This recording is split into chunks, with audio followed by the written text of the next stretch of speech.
السلام عليكم ورحمة الله. بنعمل ايه؟ بنعمل بداية برج حمام بالفخار. عدد 1000 فخارة. بدأنا أول يوم بنينا قبل ما نعمل القعدة ارتفاع متر، ورفعنا وش الباب بالشكل المحترم، وحطينا مخدة طينة ممتازة باينة في الفيديو معانا. حاجة تشرف بسم الله ما شاء الله.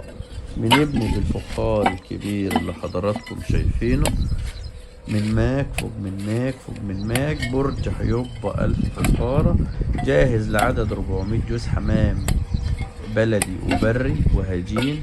شغل خوكو خالد الفخراني لبناء أبراج الحمام وحنابر الحمام في مصر وكل محافظات مصر بنشتغل، والحمد لله. للحجز والتواصل والاستفسار تليفوننا مكتوب في الفيديو علشان أي حاجة محتاجينها مننا معاكم. شغلنا بالفخارة الكبيرة الحلوة الواسعة المحترمة اللي واخدة الحريق بتاعها. الله ينور عليك يا معلم.